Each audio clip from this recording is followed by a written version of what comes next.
Sebelumnya, perkenankan kami menyampaikan apresiasi yang sebesar-besarnya kepada panitia dan pimpinan Lembaga Pengembangan Perbankan Indonesia, Bapak Dr. Mirza Aditya Suara dan Bapak Edi Setiadi, dan pimpinan kami sebagai yang telah bekerja keras dengan kreativitasnya untuk mengembangkan diskusi-diskusi di dalam terkait lembaga jasa keuangan.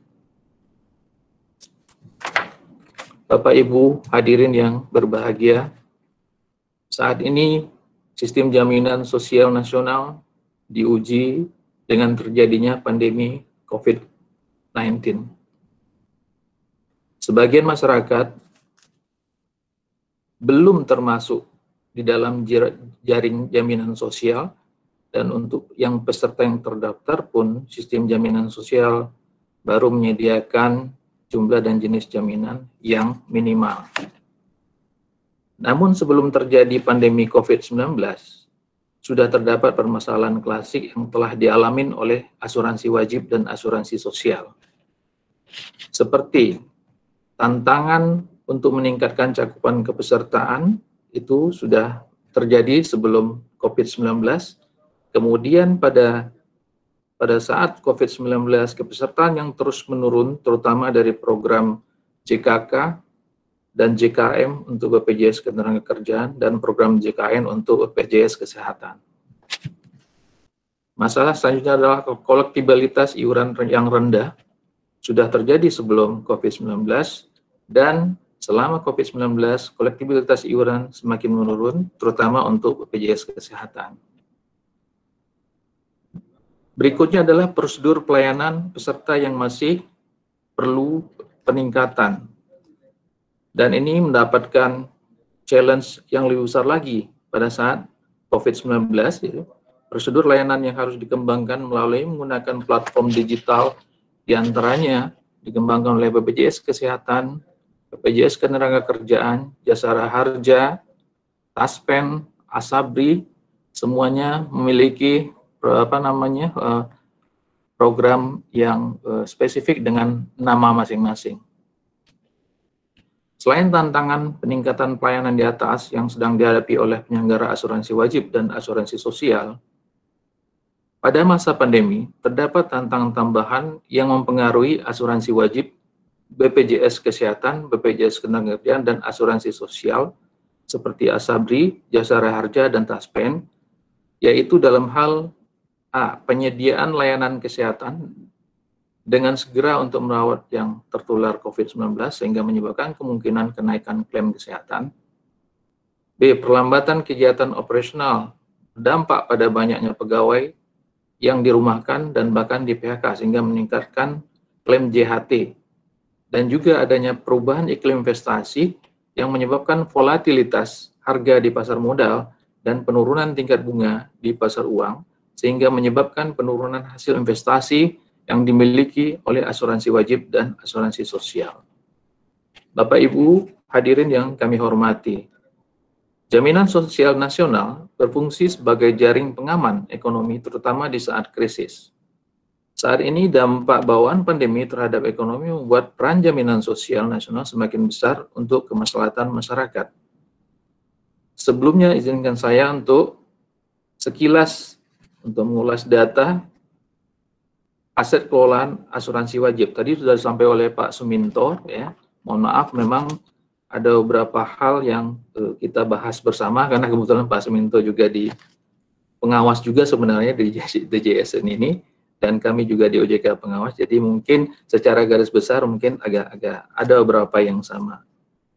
BPJS Kesehatan pada Agustus 2020, total aset kelolaan BPJS Kesehatan mencapai 5,9 triliun dan mengalami kenaikan sebesar 349% dari tahun sebelumnya.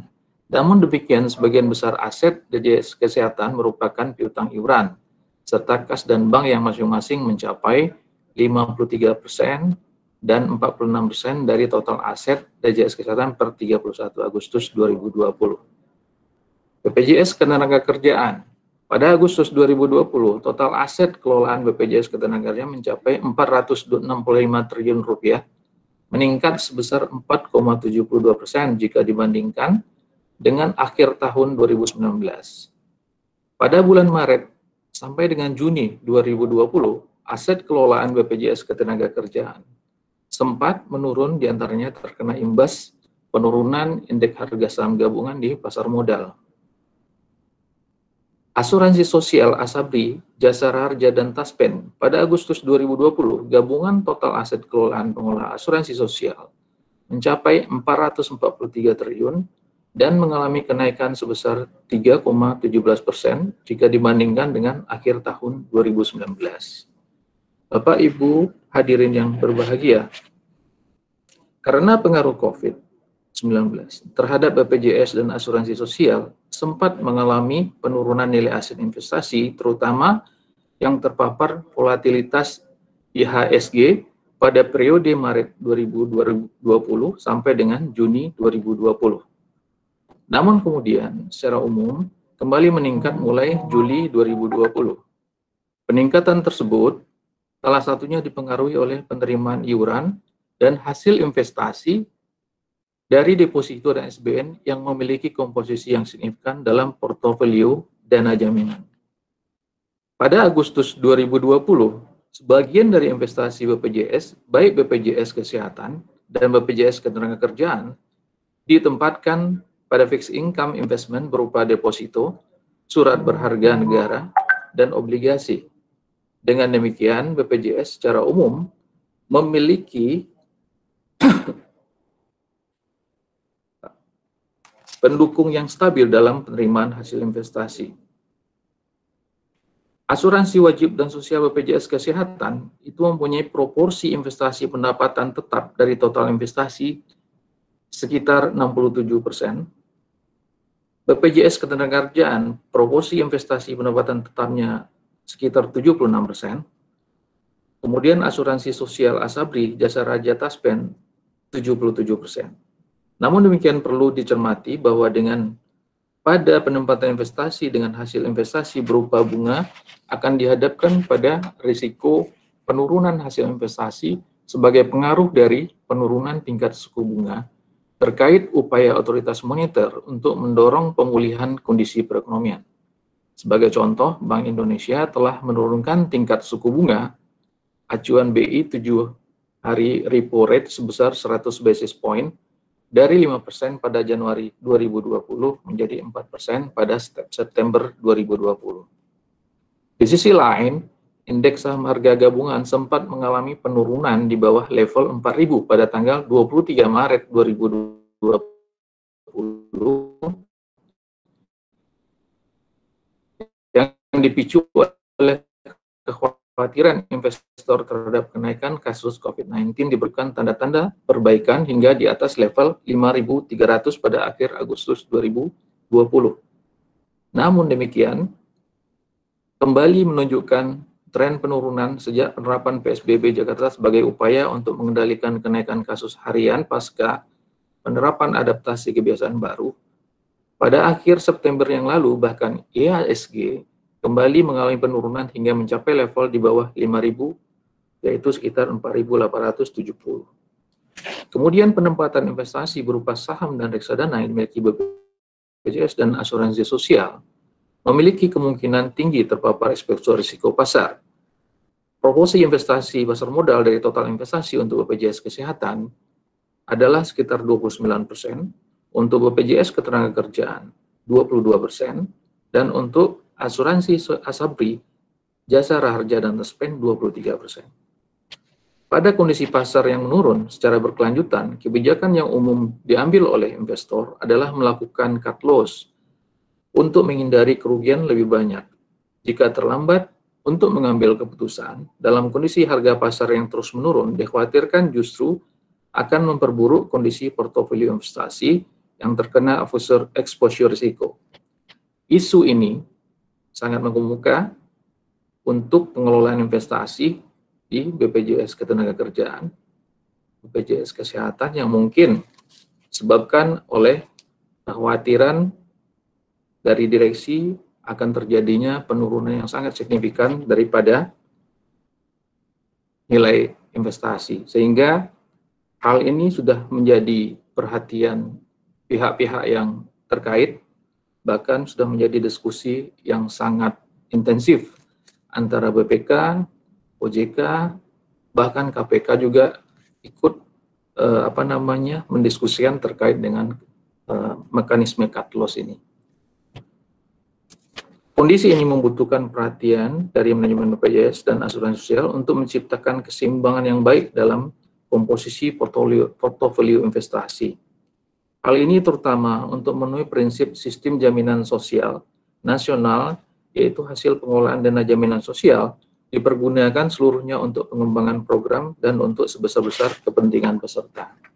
Bapak Ibu hadirin yang berbahagia, dari sisi rasio klaim, BPJS Kesehatan memiliki rasio klaim paling tinggi, yaitu mencapai 72%.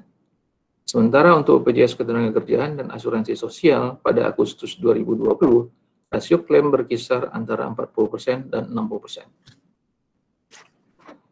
BPJS Kesehatan, rasio klaim Desember 97%, dan kemudian meningkat pada Agustus 2020 menjadi 72%. BPJS Ketenagakerjaan, Desember 2019 48%, namun mencatat penurunan pada Agustus 2020 sekitar 2% menjadi 46%. Untuk program JHT, JKK, JKM, dan jaminan pensiun. Asabri, Desember 2019 80%, kemudian mengalami penurunan 63%, terkait dengan THT, pensiun, jaminan kecelakaan kerja, kematian, KPR, dan pinjaman polis. Rasio klaim BPJS Kesehatan mengalami penurunan sebesar 24% jika dibandingkan dengan tahun 2019. Namun demikian, mengingat sebagian besar aset BPJS Kesehatan, atau sekitar 53% adalah dalam bentuk piutang iuran, hal tersebut dapat menimbulkan hambatan dalam kelancaran pembayaran klaim karena tidak tersedia likuiditas yang cukup.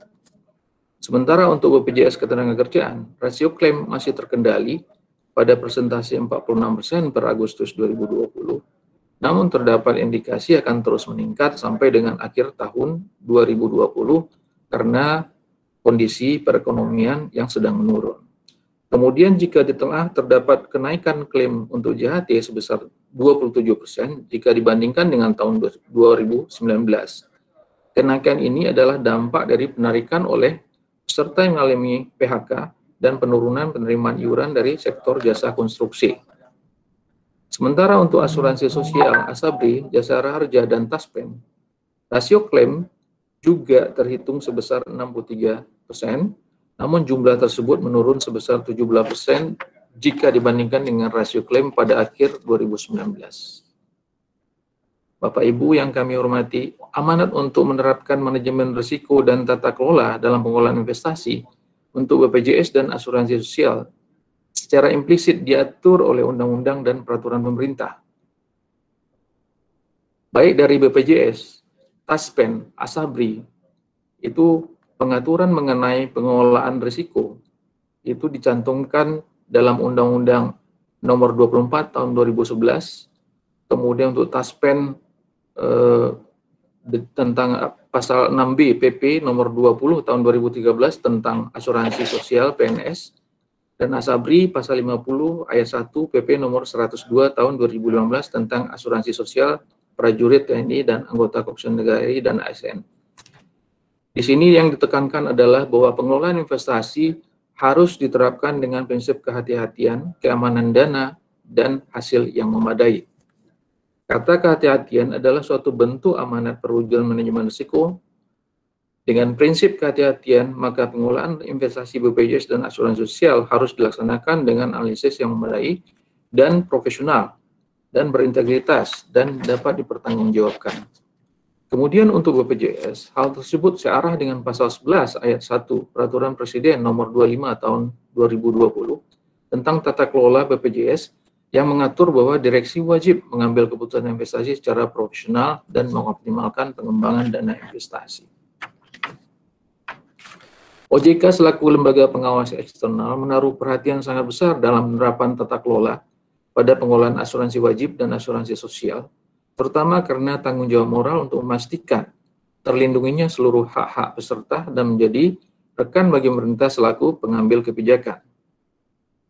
Dalam rangka terus meningkatkan kualitas pelayanan, OJK menghimbau pengelola asuransi wajib dan asuransi sosial untuk memperkuat sistem informasi teknologi dalam melakukan verifikasi klaim dan pemutakhiran data pesertaan. B. Penerapan prinsip kehati-hatian dalam pengelolaan investasi, baik dalam penempatan dan penyelesaian dan pelepasan investasi. Dan C. Sinergi antara pengawas internal, yaitu SPI, dan Dewan Pengawas untuk mengidentifikasi isu-isu yang perlu perbaikan segera.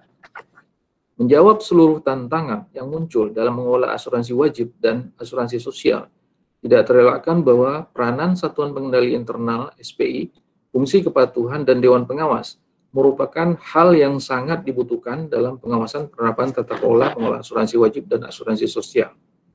SPI dan fungsi kepatuhan sebagai perangkat di bawah direksi harus melakukan identifikasi dan mitigasi risiko atas kelemahan penerapan tata kelola pada BPJS, Asabri, Jasara Harja, dan Taspen. Dewan Pengawas dapat meminta informasi kepada direksi untuk memberikan rekomendasi dan saran agar risiko dapat dikelola dengan baik dan tindakan perbaikan dapat dilakukan secara tepat waktu oleh manajemen. Selain tantangan jangka pendek dan asuransi wajib dan asuransi sosial, juga dihadapkan pada tantangan jangka panjang, berupa perubahan struktur demografi penduduk. Berdasarkan data Bappenas pada tahun 2030 sampai 2040, Indonesia diprediksi akan mengalami masa bonus demografi, yakni jumlah penduduk usia produktif, yaitu yang berusia antara 15 sampai dengan 64 tahun, lebih besar dibandingkan penduduk usia non-produktif, berusia di bawah 15 tahun dan di atas 64 tahun. Pada periode tersebut, penduduk usia produktif diprediksi mencapai 64% dari total jumlah penduduk yang diproyeksikan sebesar 297 juta jiwa. Hal ini berarti setelah tahun 2040, komposisi demografi ini akan mulai berbalik di mana penduduk usia tidak produktif atau di atas 64 tahun akan meningkat. Hal ini berpengaruh terutama pada pengelolaan pensiun, jaminan tabungan hari tua, karena jika tidak diimbangi dengan pengelolaan aset yang baik pada periode bonus demografi, maka diindikasikan akan menanggung beban cukup besar dan atau dapat kemudian menyebabkan defisit. Hal ini menjadi tantangan bagi BPJS dan asuransi sosial, Taspen, dan Asabri untuk mendukung pengelolaan program jaminan pensiun yang berkesinambungan sebagaimana diamanatkan dalam tujuan perundang-undangan. Bapak Ibu hadirin yang kami muliakan, akhir kata, perkenalkan kami mengucapkan terima kasih kepada panitia dan seluruh panitia, dan harapan dari OJK semoga asuransi wajib dan asuransi sosial di Indonesia terus berkembang dan kuat dalam mendukung kesuksesan pembangunan di Indonesia dan menjamin kesejahteraan seluruh lapisan masyarakat. Saya sampaikan sekali lagi apresiasi kepada para narasumber hari ini. Insight dari mereka tentu akan sangat